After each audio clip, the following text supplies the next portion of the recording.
네, 여러분 안녕하십니까? 2024 법제 포럼에 오신 여러분을 진심으로 환영합니다. 저는 오늘 여러분과 함께할 아나운서 김하나입니다. 반갑습니다.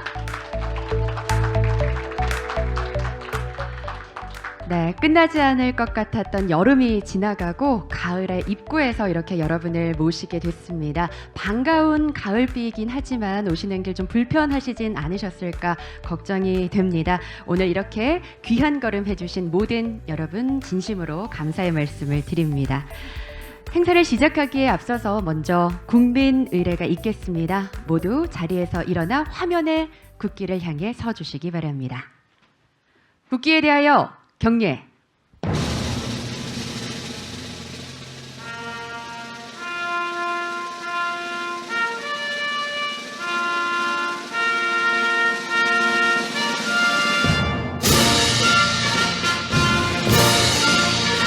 나는 자랑스러운 태극기 앞에 자유롭고 정의로운 대한민국의 무궁한 영광을 위하여 충성을 다할 것을 굳게 다짐합니다.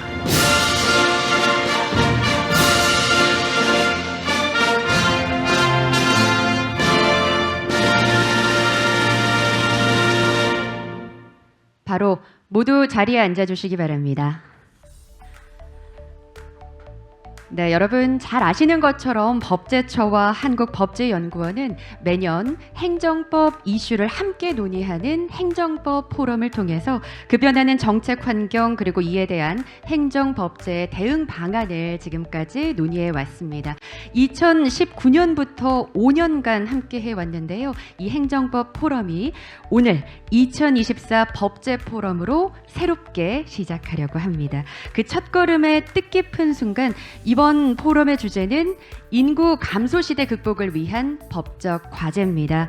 이 저출생에 따른 인구 자연 감소 그리고 고령화의 급속한 진행으로 경제, 사회, 안보 다양한 분야에서 전 영역이 비상 상황에 직면하고 있는데요.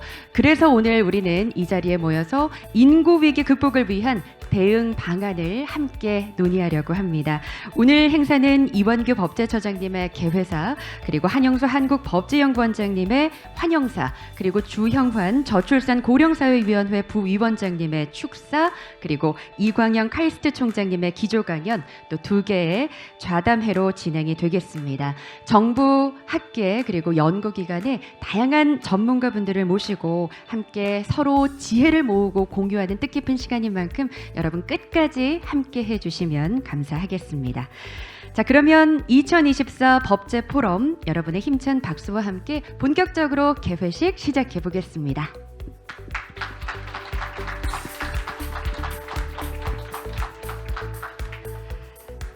먼저 이완규 법제처장님의 개회사를 함께 하겠습니다. 네, 이완규 법제처장님을 무대로 모셔서 개회사 청해 드릴 텐데요. 여러분은 힘찬 박수로 환영해 주시면 감사하겠습니다. 큰 박수 부탁드립니다.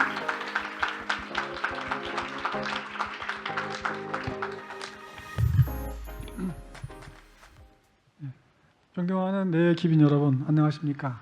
법제처장 이완규입니다. 먼저 2024년 법제 포럼에 참석해 주신 모든 분들께 진심으로 감사드립니다. 또 오늘 행사를 축하해 주기 위해 귀한 걸음을 해주신 주형환 저출산 고령사회위원회 부위원장님, 또 기조강연을 맡아주신 이광영 카이스트 총장님께도 감사드립니다. 그리고 좌담회 사회를 맡아주신 안수연 한국외대 법학전문대학 원장님, 또 그리고 정경근 아주대 법학전문대학원 교수님, 그리고 모든 토론자분들, 또 법제 포럼 개최를 위하여 물심양면 힘써주신 우리 한영수 한국법제연구원장님, 그리고 관계자 여러분들께 깊은 감사의 말씀을 드립니다. 법제처는 2019년부터 행정법 포럼을 개최하여 한국법제연구원과 공법 또 행정법 분야 주요 학회와 함께 행정의 원칙과 기본사항을 규정하는 일반법인 행정기본법 제정을 추진하기 위한 학문적 논의를 거치고 이와 함께 다양한 행정법제 관련된 주제들 실무적인 관점에서 고민하는 자리를 마련해 왔습니다. 5년이라는 시간이 지나서 올해 예측하기 어려운 사회, 경제, 기술, 환경 변화에 맞춰서 행정법 포럼을 새롭게 변화하고자 하였습니다. 공법 분야의 학술적 발전을 도모하기 위해서 발제 중심의 실무형 행정법 포럼이라는 형식에서 벗어나서 변화와 혁신의 시대에 맞추어서 법제적 관점에서 시급하고 중요한 사회 의제에 대해 발생 가능한 문제점을 선제적으로 고민하고 또 향후 대응 방안을 자유롭게 논의하는 토론 중심형 법제 포럼으로 거듭나려고 합니다. 그래서 2024년 법제 포럼은 법제 포럼이라고 하는 새로운 이름으로 시작을 하는 첫 번째 행사로 그 의미가 크다고 할 것입니다. 오늘 포럼의 대주제인 인구 감소 시대 극복을 위한 법적 과제는 저출생 및 고령화 현상이 유례없이 급속도로 악화되어가는 현 상황을 고려해 볼 때 새롭게 시작하는 법제 포럼의 첫 번째 주제로서 매우 시의적절하고도 의미 있는 주제라고 생각을 합니다. 저출생 및 고령화 문제는 전 지구적 현상이지만 우리나라는 절대적인 수준과 또 상대적인 속도에 비추어 위기 수준이 매우 엄중한 상황입니다.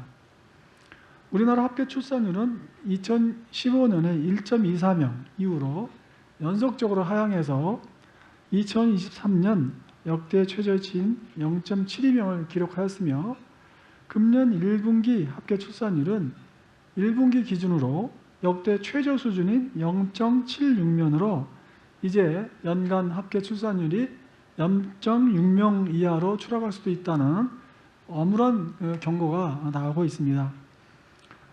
또한 2023년 65세 이상 고령 인구는 950만 명으로 현재 우리나라 인구의 18.4%에 달하고 이제 2025년에는 전체 인구의 20%, 또 2036년에는 30%, 2050년에는 40%를 넘을 것으로 예측되기도 합니다. 이러한 저출생과 고령화로 인한 인구구조 변화는 생산 인구 감소로 인한 경제 위축, 또 미래 성장의 원동력 저하, 또 노인 인구 비율 증가로 인한 국가 재정 부담 증가, 세대 간 갈등 등 국가 전체의 경쟁력을 약화시키는 위험 요인입니다. 정부는 지난 6월 현 상황에 대한 엄중한 위기 인식과 함께 인구 국가 비상사태를 선언하고 범국가적인 역량 결집을 위해서 총력적인 비상대응 체제를 가동하기로 하였습니다. 법제처도 이러한 국가적 차원의 노력에 맞추어서 위기 상황과 대책 마련의 필요성을 인지하고 법제적인 측면에서 선제적 대응 방안을 마련하기 위해서 다양한 노력을 기울이고 있습니다. 우선 법제처 내에 전담기구인 미래법제혁신추진단, 미래법제혁신기획단을 올해 초 신설해서 미래시대 다양한 현안과 관련된 법제 이슈를 선제적으로 대응하기 위한 조직체계를 마련하였고, 법제처장의 개혁과제 취지를 보호하기 위한 레드팀으로서 개혁 TF를 통해서 저출생 및 고령화 대응 과제에 대한 법제적 논의를 지속하고 있습니다. 또한 지난 3월부터는 법제처장이 저출산 고령사회위원회의 당연직 위원으로 관련 이슈에 대한 정부 차원의 문제 해결과 대응 방안 마련 과정에서 법제적인 의견을 직접 제시할 수 있는 제도적 기반도 마련하였습니다. 금일 법제 포럼은 이광영 카이스트 총장님의 기조강연을 시작으로 저출생과 고령화 위기 극복을 위한 법과 제도적 과제에 대해서 자율토론 형태의 좌담회를 2개 세션으로 나누어 진행합니다. 전문가들의 열린 시각과 자유로운 소통 등 자율토론 중심의 금일 좌담회를 통해서 우리 법제적 관점에서 저출생 및 고령화 문제에 대한 깊이 있고 발전적인 논의가 이루어질 수 있게 되기를 바랍니다. 법제처는 오늘 여러분들께서 주신 소중한 의견을 토대로 당면 문제 해결을 위해서 조금이나마 역할할 수 있도록 더욱 노력하겠습니다. 다시 한번 오늘 2024년 법제 포럼에 참석해 주신 기분 여러분들께 감사의 말씀을 드리고 함께해 주신 모든 분들의 건강과 행복을 기원합니다. 감사합니다. 네, 큰 박수 부탁드립니다. 이완규 법제처장님의 개회사를 함께 했습니다. 변화와 혁신의 흐름에 맞춰서 토론 중심으로 변화하는 법제 포럼, 그 의미를 함께 담아 개회사로 열어주셨고요. 말씀해 주신 것처럼 법제처의 다각적인 노력에 또 여러분의 다양한 지혜가 함께 한다면 당면 과제를 우리가 함께 해결해 나가고 또 발전해 나갈 수 있으리라 생각합니다. 감사드리고요. 이번에는 한영수 한국법제연구원장님께 환영사를 부탁드리겠습니다. 여러분 따뜻한 박수로 맞아주시기 바랍니다.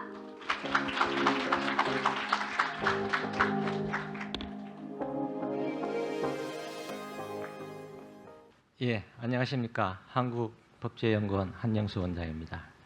먼저 2024 법제 포럼을 찾아주신 모든 분들을 진심으로 환영하고 감사드립니다. 오늘 법제 포럼이 개최되기까지 기획에서부터 오늘 이 본 포럼에 이르기까지 적극적인 관심을 보여주시고 또 많은 지원을 해주신 우리 이완규 법제처장님께는 보다 특별한 감사의 말씀을 드리고자 합니다. 또한 오늘 포럼에는 주영환 저출산 고령사회 위원장님 겸 전 산업부 장관님께서 귀한 발걸음 해주셨습니다. 또 오늘 그 카이스트 이광영 총장님께서 오늘의 저희들 논의할 주제와 관련해서 기조 강연을 통해서 논의의 방향을 제시해 줄 예정으로 있습니다.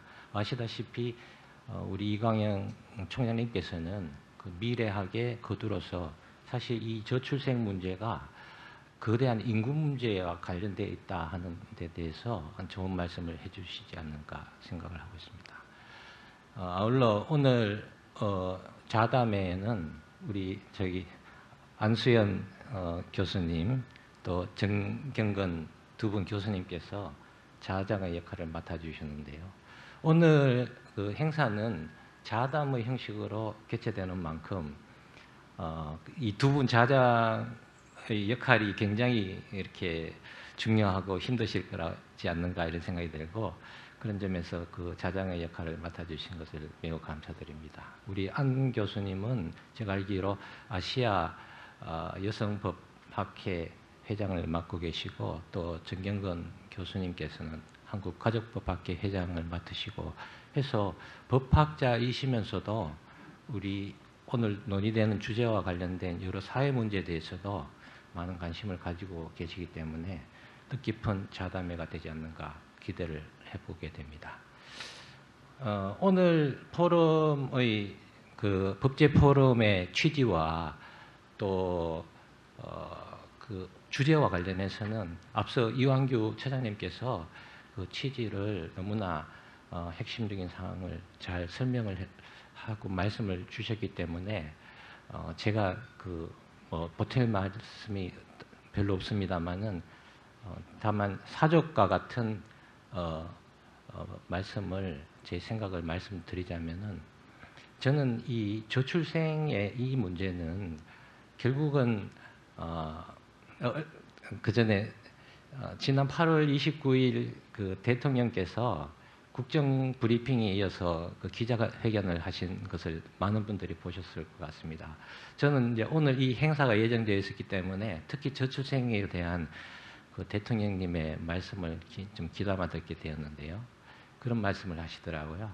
이 저출생 문제에 대한 해법을 제시하는 분이 있다면은 노벨상을 10개를 받아도 부족할 것이다 하는 그런 취지의 말씀을 하셨습니다. 비교적 가벼운 그 적극적인 말씀을 하신 것이지만은 저는 그 말씀을 통해서 우리가 논의하는 이 저출생 고령화의 이 문제가 얼마나 어려운 과제인가 하는 것을 그 표현에 통해서 알 수 있다 이런 생각이 듭니다. 아시다시피 이 저출생 이 고령 사회 문제는 그야말로 난제 중에 난제라고 생각이 되고 그간에 많은 전문가 학자분들께서 해법을 제시했지만은 아시다시피 2005년 조고위가 출범을 하고 2006년에 저출산 고령화 기본계획이 첫 발표된 이래로 제가 얼마 전 통계를 보니까 작년까지 정부 예산 약 378조가 이 저출생 정책에 투입이 됐다고 합니다. 그럼에도 불구하고 우리 합계 출산율은 아시다시피 계속 떨어지고 있는 이런 상황입니다. 그렇다면은 과연 우리의 정책 방향은 올바른 방향을 가고 있는가? 또 우리가 놓치고 있는 것은 없는가? 이런 부분에 대해서 오늘 토론을 통해서 그런 시사점을 얻는 그런 자리가 되지 않는가 싶습니다. 최근에 많은 전문가분들께서는 이 저출생 고령 사회의 문제가 우리 사회에서 특히 심각한 것은 저출생 그 자체의 문제도 있지만 우리의 고령화 속도와 결부되어서 청년 세대의 부양비를 높인다든가 하는 그런 근본적인 문제가 있다는 지적을 하고 계십니다. 그런 점에서 우리 사회의 과도한 경쟁을 낮추고 또 우리 경제의 성장 잠재력을 이끌어내는 정책이 이 문제 해결을 위한 보다 근본적인 대책이라는 말씀도 하십니다. 이렇게 놓고 보면은 그야말로 이 저출생 고령화의 정책은 우리 정부의 모든 정책이 총합된 그런 정책으로 구성되는 것이 아닌가 그런 생각도 해보게 됩니다. 그런 점에서 오늘 법학자들뿐만 아니라 사회학 분야에 종사하시는 두 분 전문가분도 패널로 참석하시는데 그런 의미에서 더욱 뜻깊은 토론이 되지 않는가 싶습니다. 아무쪼록 오늘 토론을 통해서 이 거대한 문제의 해결을 위한 작은 실마리라도 찾을 수 있는 그런 뜻깊은 행사가 되기를 희망합니다. 마지막으로 오늘 이 행사가 열리기까지 이 법제처와 우리 연구원의 직원들이 보이지 않는 곳에서 많은 수고를 했습니다. 제가 하나 특히 말씀드리고 싶은 것이 우리 연구원의 이 포럼 담당을 한 조영진 과장이 지금 다음 달 출산을 앞두고 지금 만삭의 상태에서 이 무더위에 이 행사를 이렇게 성황리에 개최될 수 있도록 준비를 해줬습니다. 우리 조영진 과장이 다음 달 순산을 하고 또 이 행사를 중간에 좀 쉬라고 했는데도 오늘 행사를 마무리하고 가겠다고 해서 오늘 출석에 있습니다. 우리 조영진 과장한테 우리 격려의 박수 한번 보내주시면 감사하겠습니다.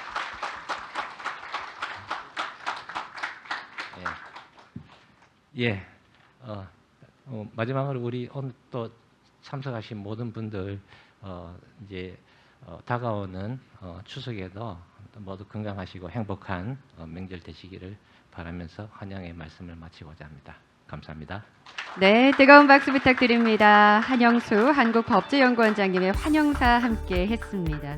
네, 오늘 이 소중한 자리를 위해서 애써주신 모든 분들에 대한 감사한 마음을 가득 담아서 환영의 인사 전해주셨는데요. 말씀해 주셨다시피 난제 중에 난제입니다. 오늘 이 자리에서 우리가 모든 해법을 제시할 수는 없겠지만 2024 법제포럼이 얼마나 중요한 의미를 갖는지 다시 한번 생각해 보게 됩니다. 감사드리고요. 이번에는 법제포럼의 성공적인 개최를 축하해 주시기 위해서 바쁘신 가운데 오늘 귀한 발걸음을 해주신 분을 소개해 드리려고 합니다. 주형환 저출산 고령사회위원회 부위원장님께서 함께 해주셨는데요. 무대 위로 모셔서 축사 청해 듣겠습니다. 여러분 환영의 박수 부탁드립니다. 어서 오십시오.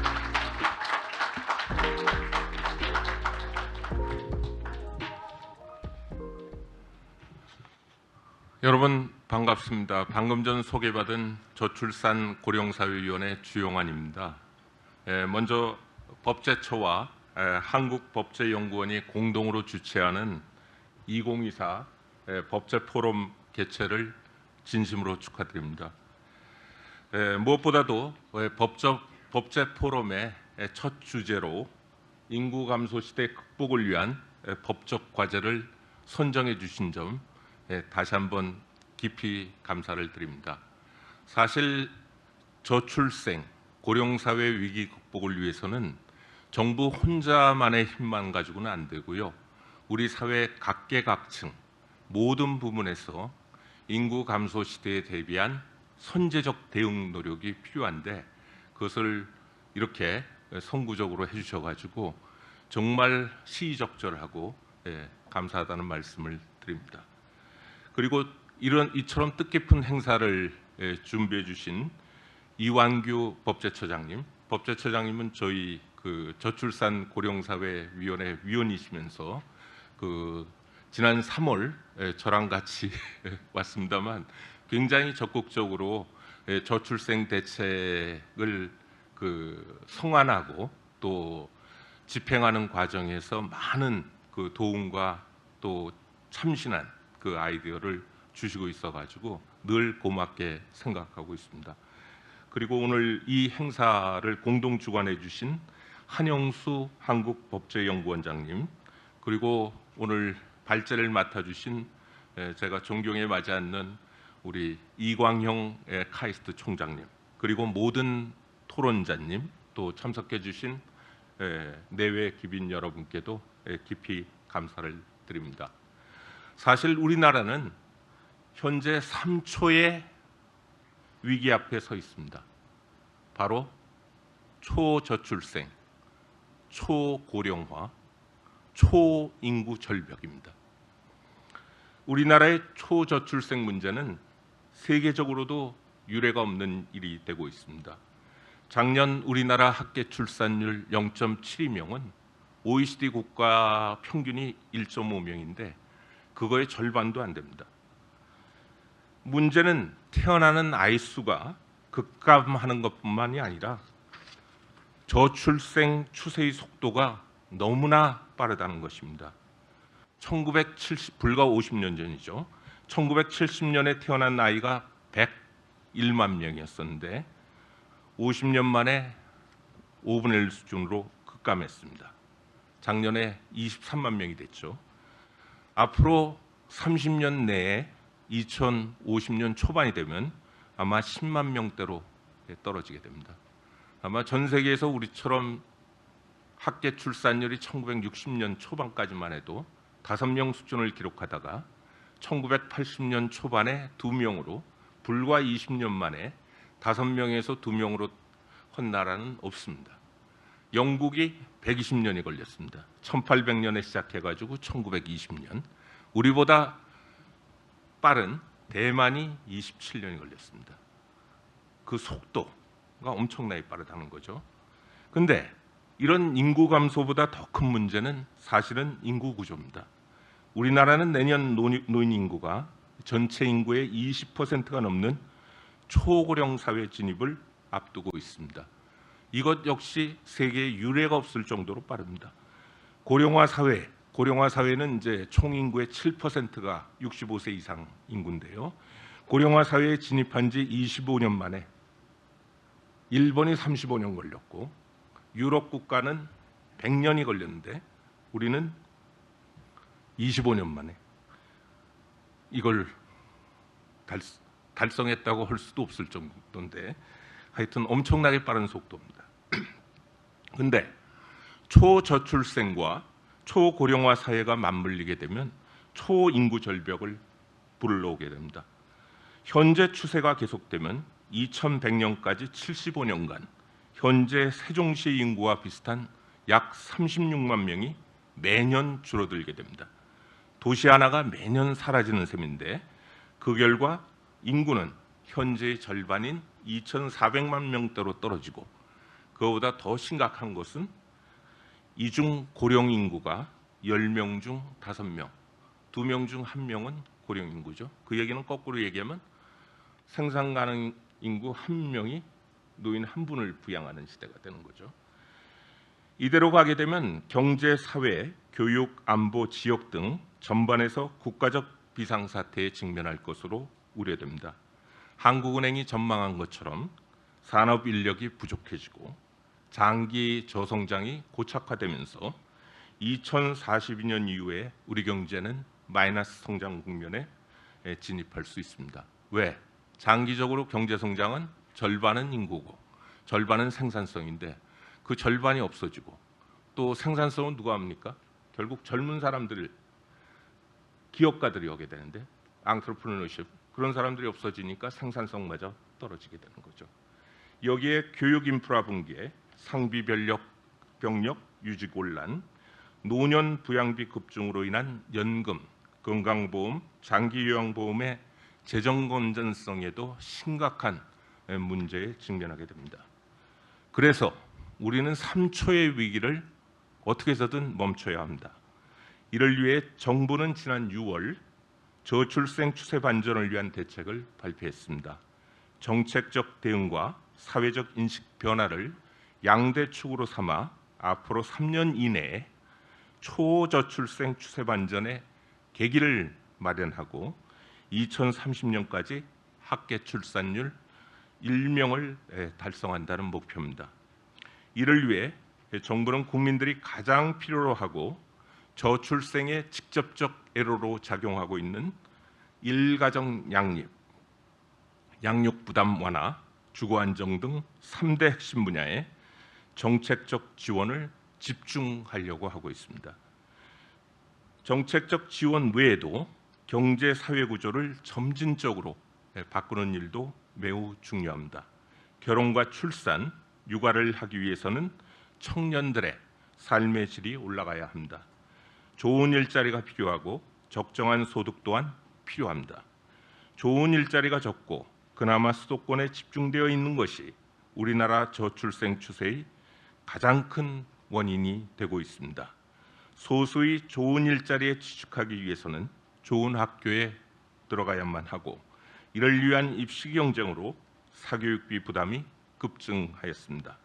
수도권에 좋은 학교 또 좋은 직장이 몰리다 보니 인구가 집중될 수밖에 없고 그러다 보니까 집값이 상승하고 수도권에 사는 분들의 물리적, 정신적 경쟁 압력 역시 극심해졌습니다. 이러한 구조적인 문제에 대해서도 긴 호흡을 가지고 꾸준히 대응하도록 하겠습니다. 그런데 이것만 가지고는 안 됩니다. 이런 노력을 통해 가지고 결혼하고 애를 낳고 기르는 데 따른 금전적 부담과 기회비용을 아무리 줄여들 결혼하고 출산은 지극히 개인적인 어떻게 사느냐의 결정, 라이프스타일 디시전이기 때문에 이런 경제적 요인만 가지고는 안 됩니다. 가치가 바뀌어야 됩니다. 결혼과 출산, 육아가 페널티가 아니라 메리트로 받아들여질 수 있도록 보다 근본적으로 왜 내가 애를 낳아야 하지? Why do I have a baby? 라는 질문에 우리 사회가 아이가 행복일 수도 있다라는 답을 줄 수 있는 그런 사회가 되어야 된다고 생각합니다. 다시 말해가지고 급속한 경제사회 발전 과정에서 지나치게 개인주의적이고 물질주의가 되고 경쟁주의적이 되면서 생명의 가치, 가족의 소중함, 또 공동체의 지속 가능성의 중요성에 상대적으로 소홀했던 부분들이 복원되지 않으면 안 된다고 생각합니다. 그래서 저희도 경제계, 종교계, 방송 언론계, 또 여기 우리 총장님 계십니다만 학계, 시민사회 등과 함께 사회적 인식 변화를 위한 노력도 병행해 나가도록 하겠습니다. 초저출생 문제와 함께 초고령 사회에 대응하기 위한 정책적 노력 또한 지속적으로 해나가고 있습니다. 지난 7월 정부는 관계부처, 연구기관, 전문가들과 함께 고령사회 대응 정책 추진단을 구성하여 운영 중입니다. 노후 소득 보장 및 일자리, 의료 요양 돌봄, 고령 친화 생활 기반, 고령 친화 기술 산업 육성, 여가 및 사회 참여 등을 아우르는 종합적인 대책을 연말까지 마련하도록 하겠습니다. 이러한 정책적 노력이 국민들에게 더 빠르게 다가가기 위해서는 적기에 법제화되고 국회 심의 절차를 조속히 통과해야 할 것입니다. 아무쪼록 정부 입법을 총괄하는 법제처와 국가의 입법 정책을 지원하는 한국법제연구원의 각별한 관심과 협조를 간곡히 부탁드립니다. 아울러 우리 사회 전반의 법령 체계를 차제해 인구 감소 시대에 맞춰 어떻게 정비할 것인지 선제적으로 면밀하게 논의하는 일 역시 중요하다고 생각합니다. 여러분도 잘 아시다시피 인구 문제는 단발에 해결될 수 없는 복합적이고 구조적인 문제입니다. 그 해결책을 마련함에 있어서도 많은 이해관계자의 복잡한 니즈를 촘촘하게 충족시켜 줄 수 있도록 하나의 만능 열쇠보다는 다양한 많은 열쇠가 효과적일 것입니다. 앞으로도 기관 간 긴밀하고 적극적인 소통과 협조를 통해 정책이 조속히 성과를 낼 수 있도록 전력을 다하겠습니다. 감사합니다. 네, 박수 부탁드립니다. 조형환 부위원장님의 축사 함께 들었습니다. 2024 법제 포럼이 새롭게 시작하는 데 있어서 함께 축하해 주시고 그리고 또 이렇게 든든하게 지지를 해주시는 만큼 법제 포럼이 앞으로도 성공적으로 이어져 나갈 거라고 생각되는데요. 다만 현실적인 수치 앞에서 마음이 참 많이 무거워집니다. 하지만 이렇게 많은 분들이 그 문제점을 인식하고 노력하고 계시기에 정책적인 노력과 지원을 바탕으로 해서 그 문제들을 우리는 반드시 해결해 나가리라 믿습니다. 네, 2024 법제 포럼 인구 감소 시대 극복을 위한 법적 과제를 주제로 오늘 함께하고 있습니다. 지금부터는 저출생 고령화 대응 전략을 주제로 기조 강연을 시작해 보려고 하는데요. 대한민국의 인구 전망 그리고 대한민국의 저출생 고령화 대응을 위한 10대 전략에 대해서 이광형 카이스트 총장님께서 발표를 해주시겠습니다. 이광형 총장님께서는 제7기 국가지식재산 위원회 민간위원장 그리고 헌법재판소 재판관 후보 추천위원회 위원장 그리고 대법관 후보 추천위원회 위원장을 역임을 하셨고요. 현재는 카이스트 총장으로 재직을 하고 계십니다. 오늘 소중한 말씀을 해주실 이광형 카이스트 총장님을 여러분의 힘찬 박수와 함께 무대로 모시겠습니다.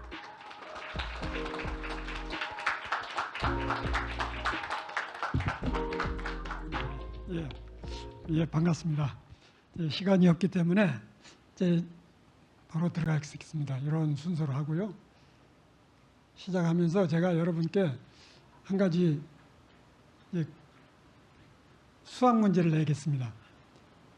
그러니까 작년에 0.7이라고 그러잖아요. 이게 여성 기준이죠. 다 아시잖아요. 그럼 남녀 기준이면 몇이 돼요? 남녀 기준을 하면 0.36이죠. 아, 예. 상품 드려야 되는데, 제가 상품 문제는 예. 위원장님께서 이게 나중에 근데 그러면은 작년에 23만 명이 태어났잖아요. 걔들이 이제 성인이 되면은 애를 낳을 거 아니에요? 그럼 대개 나이 30에 애를 낳는다 치면은 그러니까 23만 명이 성인이 됐어. 30년 후에. 그러면 2054년이잖아요. 그러면 출산율 남녀 기준으로 하면 0.36이라고 그랬어요. 그럼 몇만 태어날까요? 54년에. 암산 빨리 해보세요. 빨리 눌러보셔도 돼요. 네. 얼추 8만 명 태어납니다. 얼추 8만 명. 자, 그럼 이제 8만 명이 또 걔들도 이제 30년 후에는 성인이 되지 않겠습니까? 그 현재처럼 출산율이 된다면은 지금으로부터 60년 후 2084년 몇만 태어나요? 예, 좋게 봐서 3만. 예, 그러니까 이 땅에 조금 전에 100만 태어나던 나라, 40년 전에는 100만 명 태어나던 나라에 이제 3만 명 태어나는 거예요. 예, 거기에 비해서 지금 우리 주변에 있는 일본은 작년에 80만 명 정도 태어났고요. 북한은 30만 태어나고 그렇습니다. 지금 현재. 예. 이런 상태 이제 그 정도 심각하다는 걸 알고 그러니까 이 8만 명, 2만 명 태어나는 그 시대가 바로 지금 정해진 미래인 상태에서 우리가 다른 거 논의할 거 없어요. 모든 거 제치고 이제 이걸 해야 됩니다. 우리 이제 앞으로 얘기하면 관습이 없었고 전통 양식 이런 거 얘기해요. 전통 양식, 관습 걱정할 사람이 없어요. 3만 명이 무슨 걱정을 합니까? 다 필요 없어요. 과학기술 개발하는 거 개발 뭐 해요? 뭐 하랍니까? 예? 그러니까 카이스트가 이 일에 관심을 가지지 않을 수가 없습니다. 예. 예, 북한이 그러니까 여기 무서운 게요. 걔네들은 그렇잖아요. 동무들 모아요. 나는 넷을 낳았는데 이렇게 해버리면은 쭉 올라가는 거 아니에요? 그게 무서워요. 그게 무서워. 앞에 이제 우리 위원장님 말씀하셨고 이제 건너가고요. 예. 근데 이 이제 저출산이 전 세계적인 현상이에요. 예.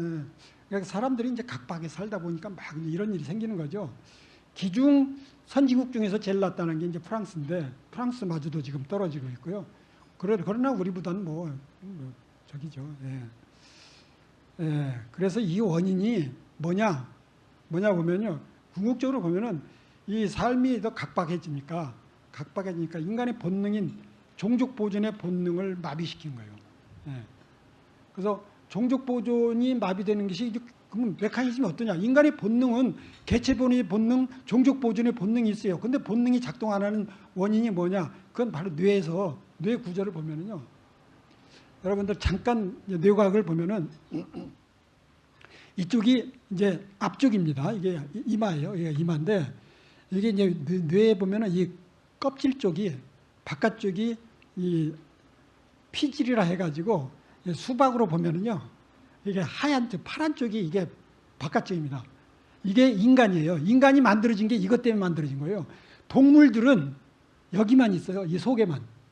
변형계라고 부릅니다. 이 속에만 있어요. 그러니까 근데 이 속은 본능이에요. 본능을 관장합니다. 그래서 뭐 진화할 때 이게 먼저 생겼어요. 이게 먼저 생겨가지고 동물이 이렇게 자라오다가 인간이 고등동물이 되면서 자꾸 변형이 돼서 이게 이렇게 된 거예요. 이렇게 돼서 이제 그러니까 원래는 빨간 요것만 있다가 이게 인간이 되면서 이렇게 됐고 고등동물이 되니까 이렇게 이제 수박 껍질 파란 게 그러니까 이게 왜냐? 왜 인간이 됐냐면 여러 가지 생각하는 게 복잡하게 생각해요. 골치 아프고 경쟁하고 치열하게 하는 게 바로 이거거든요. 그래서 결국 어떤 일이 생긴 거냐면은 이 바깥에 있는 변형계 피질이 전두 피질이 여기서 있는 본능을 압박을 해가지고 이게 작동을 안 하는 거예요. 지금 현재 그런 현상입니다. 그러면은 이게 왜 이렇게 만들어졌을까? 그 뇌를 잠깐 보면은요. 뇌는 뇌세포로 돼 있어요. 당연하죠. 뇌세포는 1000억 개가 있습니다. 그럼 뇌가 세포로 되어 있는데 그러면은 뭘 기억하고 판단하고 뭐 이제 행동하고 그런 거 보면 원리가 보면은 뇌 세포들 사이에 시냅스라고 들어보셨죠? 시냅스 연결이 돼가지고 연결이 돼서 이것이 우리 생각을 만들어냅니다. 연결이 돼서 그리고 어떤 생각을 안 하면은 또 어떤 단어를 사용하지 않으면 연결이 끊어져요.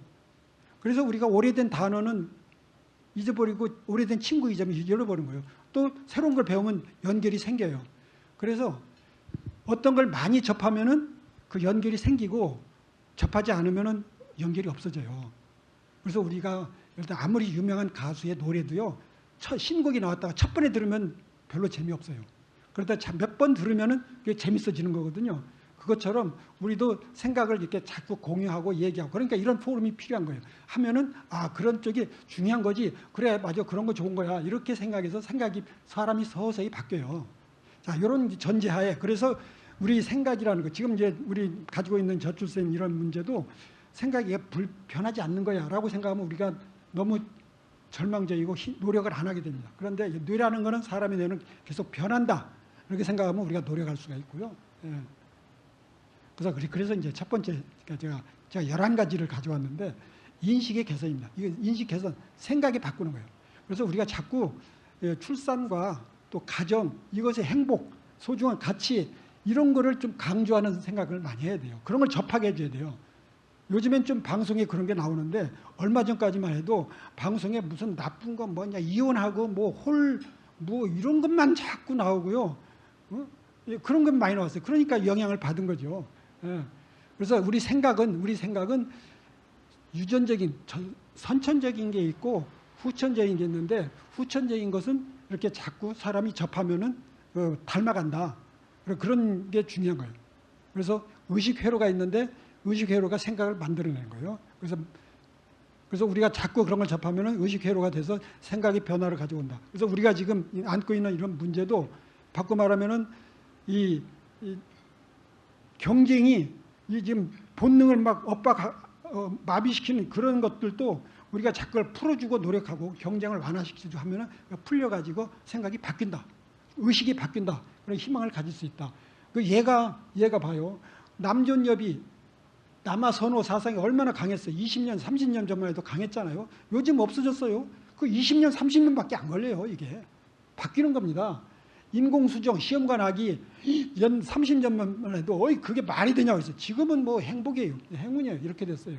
그래서 우리가 이런 거 할 때 우리가 자꾸 이런 토론하고 미디어가 중요하다.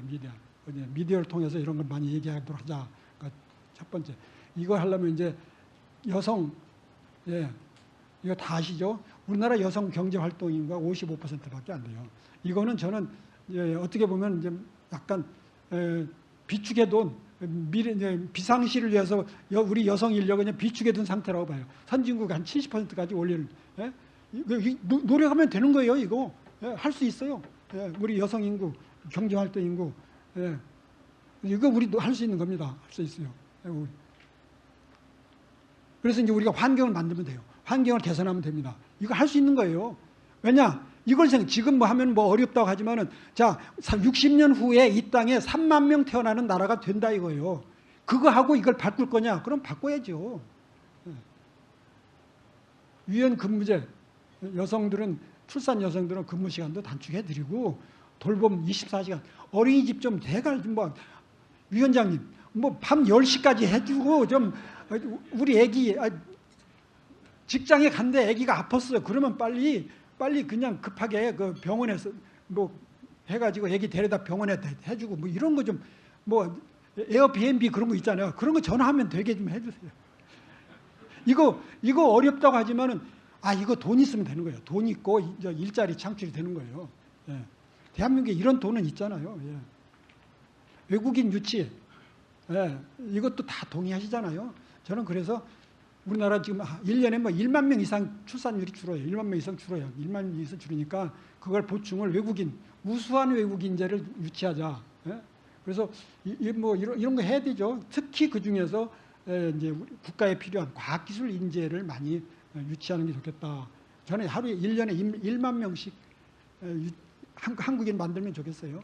근데 이제 법무부에서 그래도 이제 카이스트처럼 과학 특성화 대학에는 제도를 바꿔줬습니다. 총장이 추천하면은 졸업하면은 그냥 비자 주고 영주권이나 이 국적도 빨리 받을 수 있게 연구 실적이 있으면은 국가에서 필요한 이런 거는 우리 법무부가 빨리 바꿨어요. 노령 인구 이것도 다 아시잖아요. 근데 다행인 게 최근에 노인회 회장님 되셨잖아요. 새로 뽑았잖아요. 부영그룹에 그분이 이걸 하시겠다고 그러더라고요. 찬성하세요. 자기가 나서서 이걸 올리겠대요. 노인회가 이게 그분 말씀이 노인회가 잘 문제래. 근데 자기가 나서서 이거 하시겠다. 한번 위원장님께서 만나셔가지고 잘 협력하시면은 점진적으로 될 것 같습니다. 이것만 해도 큰 거잖아요. 여기에서 이제 고령층도 이제 계속 일을 하게 하자 이렇게 할 때 논란이 뭐냐면 청년 일자리를 뺏는 거 아니에요. 이런 논란이 있어요. 근데 제가 오늘 하는 얘기가 이번 일요일 날 KBS 1TV에 그 저녁 7시 10분에 나오는 그 쌤과 함께라는 프로가 있어요. 거기 다 녹음한 겁니다. 녹화. 제가 오늘 좀 말 잘하지 않아요? 거기서 다 연습해가지고 온 거예요. 저녁 일요일 날 7시. 거기서 질문이 나왔어요. 이게 이제 청년 일자리 뺏는 거 아니냐고. 제가 준비하지 않았는데 대본에 줬는데 즉흥적으로 제가 답변하고서 너무 잘했다. 야, 이런 천재적인 답변이 나왔다. 뭐냐면은 이 경제라는 거는 경제 활동 인구가 늘어나면은 경제 규모는 커지는 거다. 그러니까 노인들이 열심히 일하면은 경제 규모 커져가지고 결국은 일자리가 늘어나서 청년 일자리도 된다. 잠시 있으면 시간 차이는 있을 수 있다. 답변 잘했죠? 예. 그래서 걱정 없다. 청년 일자리 뺏는 게 아니다. 청년 일자리 더 늘리는 거다. 한번 상상해보자. 그럼 노인들도 노인들이 부양만 받고 그리고 다 있고 그러면 경제는 계속 쪼그라들고 경제 활동이 쪼그라들면 청년 일자리 늘어납니까? 아니잖아요. 예.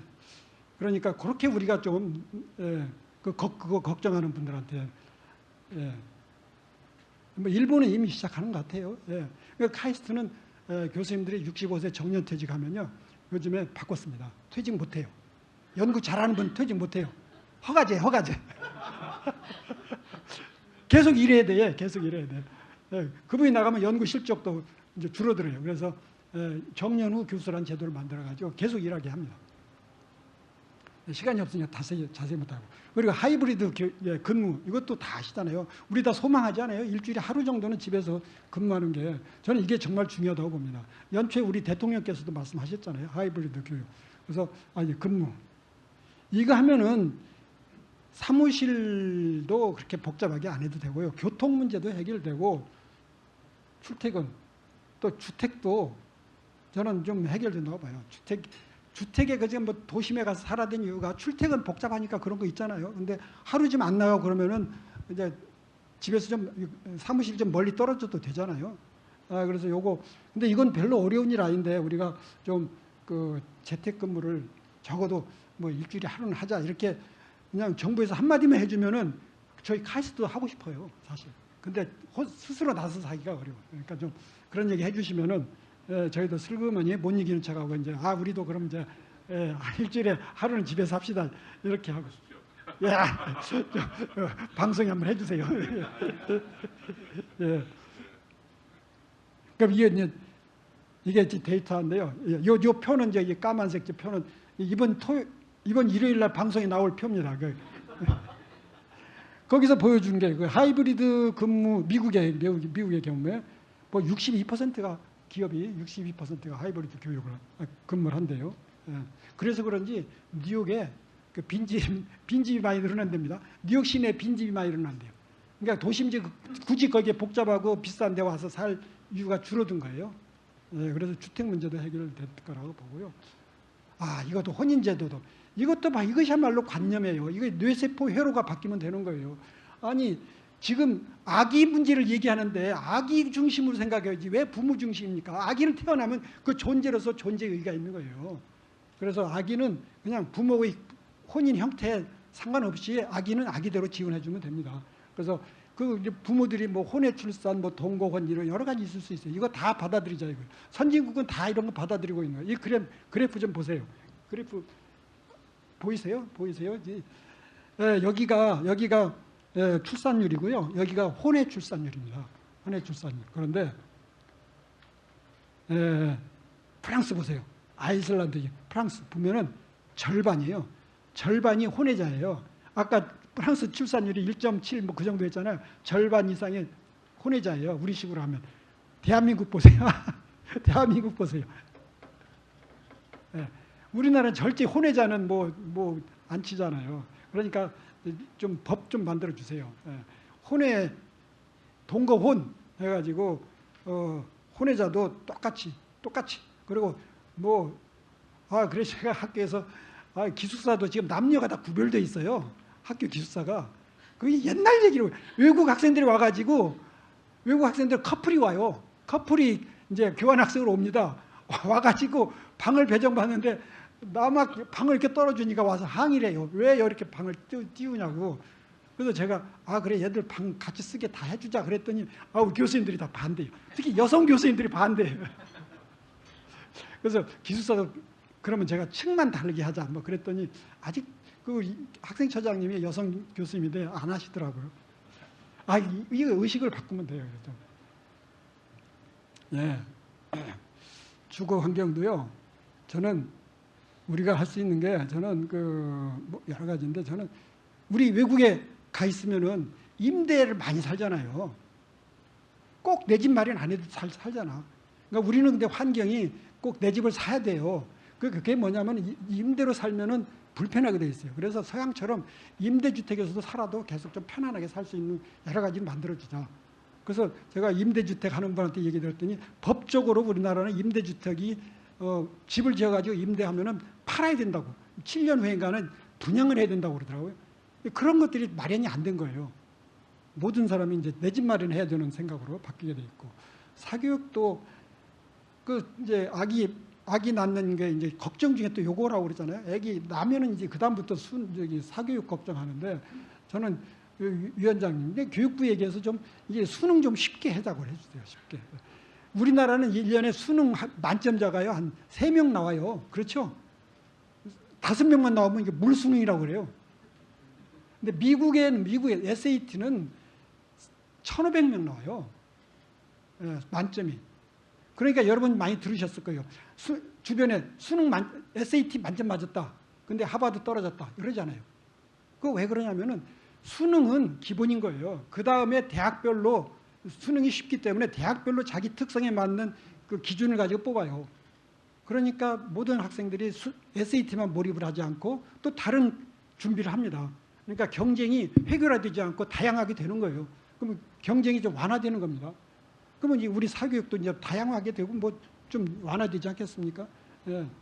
카이스트가 그렇게 하고 있어요. 카이스트는 지금 뭐 수능 가지고 안 해요. 예. 그다음에 직업교육. 예. 이제 직업이 있어야지 결혼하지요. 뭐 이런 거 당연하죠. 그래서 저는 좀 저렇게 해서 이제 뭐 너무 피하라는 것 같은데, 저희가 카이스트도 이제 봉사를 해야 되잖아요. 개인도 봉사해야 되고 기관도 봉사해야 돼. 근데 저희가 봉사하는 방법 중에 재능 기부를 하자. 그래서 취업 준비생들을 불러다가 교육을 여러 가지 시킵니다. 4개월짜리 시키기도 하고, 그러니까 반도체 설계 교육은 4개월 시켜요. ICT 교육은 5개월 시킵니다. 여기 교육 받으면은 다 취직해요. 우리가 수료증 주면 다 취직합니다. 그래서 좀 우리가 이렇게 해서 가르치는 취업하는 게 1년에 400명 정도 돼요. 그래서 다른 데도 좀 이렇게 하면 좋을 것 같고, 군 장병, 저희가 또 하나 봉사가 군 장병들한테 다 이게 무료예요. 이거 다 무료입니다. 군 장병. 온라인으로 장병들한테 이제 소프트웨어 가르칩니다. AI 가르쳐요. 왜냐하면 장병들이 토요일날 일요일 놀잖아요. 옛날하고 다르잖아요. 그럼 놀아. 와서 이거 너무 좋아해요. 그래서 작년에 150명 가르쳤고, 금년에 500명 가르치고, 내년에 이제 1000명으로 늘리고, 뭐 이런 식으로 해서 제 꿈은 1년에 10만 명 가르치는 겁니다. 군 장병. 1년에 군대 가는 사람이 20만이에요. 지금 현재. 20만 중에 절반, 10만 명은 카이스트가 교육을 해요. 근데 힘들지 않아요. 다 컴퓨터가 가르치고 저기 AI가 시험 보이기 때문에 가능해졌어요. 10만 명, 그 10만 명에 딱 카이스트 수료증 받고 나와서 나오면 취직되죠. 그럼 나중에 이제 군대 가려고 서로 줄 설 거예요. 그게 꿈입니다. 이렇게 좀 이렇게 이제 학교가 좀 할 수 있다. 그 직업교육, 카이스트뿐 아니라 다른 대학도 할 수 있고, 이미 직업훈련 제도가 많이 있죠. 그리고 이제 과학기술이 할 수 있는 게 여러 가지 있어요. 그러니까 임신과 출산에 대해서 도움을 줄 수 있는 거. 우선 저희가 공모를 한 적이 있습니다. 저출산에 대해서 아이디 좀 내시다, 좋은 아이디어 내자 했더니 학생이 유산을 방지하는 앱을 만들어서 그러니까 여성이 임신하면은 이게 몸 관리를 잘해야 되잖아요. 유산되는 율이 30%라고 그래요. 그렇게 높은지 몰랐어요. 그러니까 그 몸 링이나 이게 와치 해가지고 끼고 다니면서 몸 컨디션이 안 좋으면은 바로 이제 워닝이 와가지고 쉬게. 제가 그랬어요. 거기다 덧붙였어요. 요 사인은 그러면 제가 보스한테 동시에 가게 해야 되겠다. 예. 뭐 그런 거, 인공지능 침대, 애기 젖 먹이고, 애기 잠재우고, 뭐 토닥 트림 시키고, 이거 얼마나 힘들어요. 이런 거 우리가 도와주자 이거죠. 이거 다 요소 기술이 있어요. 연구비만 투자하면 제품이 나옵니다. 회사하고. 이런 거 우리가 할 수 있다. 그리고 또 노인들이 이제 기력이 없어지다가 이제 어느 때 진짜 이제 기력이 없어지면 이제 침대에 누워버리잖아요. 그러면 이제 못 일어나잖아요. 그러면 이제 간병인이 붙어야 되고, 이제 집안에 이제 큰 일이 생기는 거예요. 그때 해줄 수 있는 게 우리가 이 웨어러블 로봇이에요. 우리가 개발한 거 있어요. 여기다가 이렇게 해서 그 로봇 착용을 합니다. 착용하면 이거에 도움을 받아가지고 걸으시는 거예요. 걷고. 그러니까 근육을 발달시키는 거죠. 뭐 이런 거 우리가 과학기술을 또 할 수 있다. 그리고 그 다음에 이제 마지막 페이지입니다. 제가 너무 좀 서두르는데 제가 지금 다음 행사에 가야 돼가지고요. 이 대학의 역할, 카이스트가요. 카이스트가 이제 고른 기회 전형이라고 했어요. 거기다가 저희가 작년부터 이걸 넣었습니다. 다문화, 외국에서 온 자녀들 있잖아요. 그리고 다자녀, 이걸 넣어가지고 했어요. 그랬더니 여기에 다자녀 학생이 3명 이상이면은 21명이 합격했고요. 다문화 학생이 1명이 합격했어요. 그래서 저희가 이걸 이제 계속 늘리는데 그 학생들이 고른 기회 전형으로 입학한 학생들의 학업 변화가 어떤 걸 봤어요. 그랬더니 이 오른쪽 표 보세요. 보이잖아요. 차이가 별로 없어요. 이건 교육의 승리. 어려운 환경에서 자란 애들이 처음에서는 좀 떨어졌다가 졸업할 때 되니까 거의 비슷해졌잖아요. 이 학생들은 정신력이 더 강해요. 사교육과도 가지고 막 과학군하고 영재군하고 가지고 한 애들 있죠. 걔들이 대부분 들어오는데 걔들은 왜 카이스트 왔는지 몰라. 그냥 엄마가 가려서 왔는 거예요. 이런 애들보다 자기가 투지해가지고 어려운 환경에서 이렇게 해서 성적 올리고 성공 가능성이 훨씬 높다고 봐요. 그래서 저희가 이제 5%씩 하다가 지금 늘리고 제 목표는 10%로 늘리는 겁니다.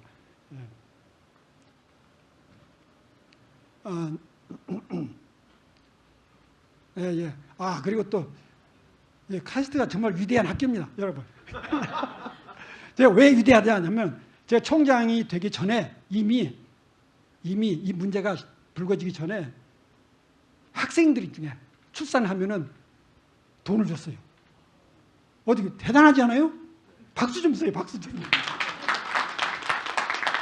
2015년에 시작했어요. 2015년에 벌써 그 당시에 대학원생들이 휴학을 하잖아요. 출산해가지고 남학생, 여학생 똑같이 줬어요. 그래서 제가 이제 늦게 알았어요. 그래서 제가 아니 학부생은 안 주냐? 그리고 또 45만 원을 가지고 되겠냐? 또 이제 이런 경우 있어요. 이제 최근에 알았는데 출산하고서 휴학을 안 하는 학생이 있어요.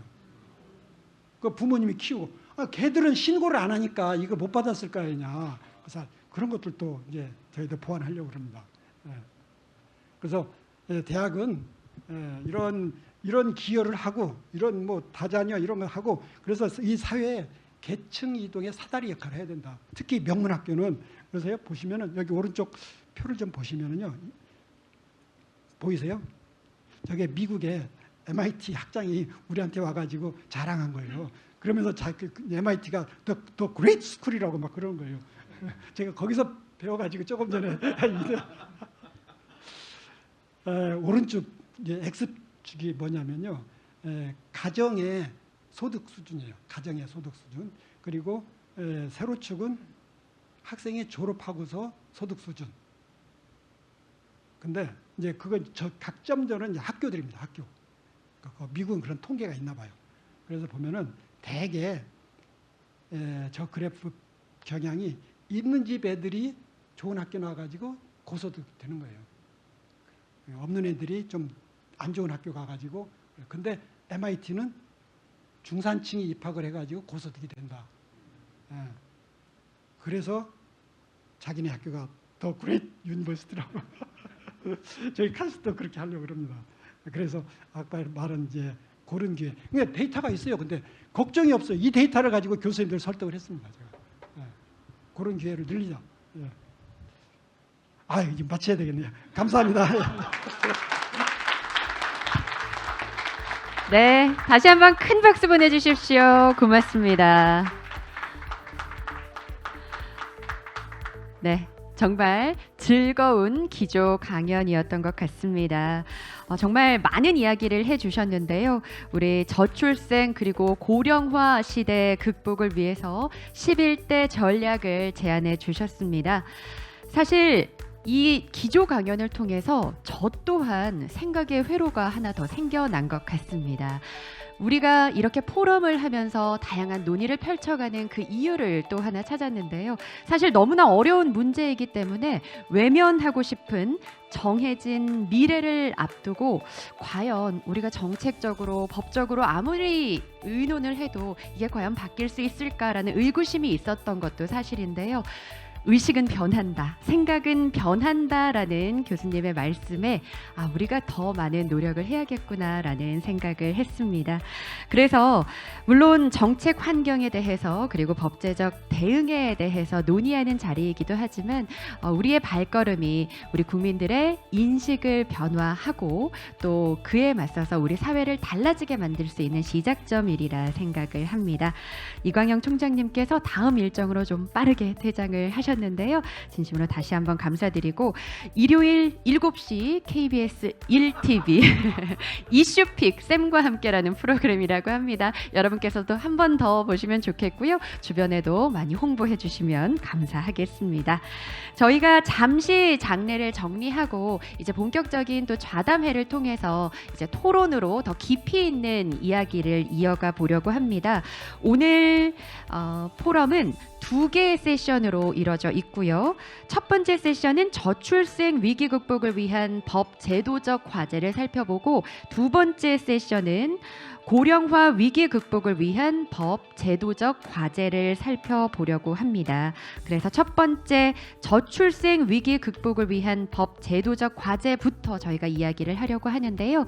잠시 무대를 정리하는 시간을 갖겠습니다. 그리고 긴 시간 토론이 이어지는 관계로 저희가 행사장 뒤편에는 여러분 편안하게 즐기실 수 있도록 다과를 마련해 뒀습니다. 편안하게 즐겨주시고요. 그리고 중간중간 쉬는 시간에는 밖에서 또 태블릿으로 주차 등록을 하실 수 있다는 점도 미리 안내를 드리겠습니다. 그러면 잠시 후에 첫 번째 세션 시작하겠습니다. 기다려 주십시오. 고맙습니다.